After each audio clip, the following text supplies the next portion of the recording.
C&M sports fans, the Indiana Pacers narrowly escaped today with an 89-84 Game 4 victory over the visiting Chicago Bulls in the first round of the 2011 NBA playoffs. The game was played at Conseco Fieldhouse in Indianapolis, Indiana. For much of this contest, the Pacers looked like they were going to cruise to their first win in the best-of-7 series, but Derrick Rose and the Bulls had other ideas. Up 3-0 in this matchup with the 8th-seeded Pacers, Chicago turned on the afterburners down the stretch of this game. How did it look? Like this. With 2 minutes left to play in the fourth quarter, Indiana led by 13 points.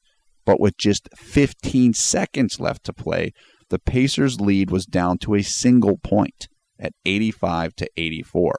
What had appeared to be a day of jubilation in Indy was turning into a day of despair.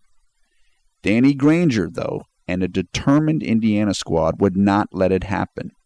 Granger hit 2 crucial free throws to push the Pacers' lead back to 3 points, and Indiana got a key defensive stop and subsequent rebound to seal the win.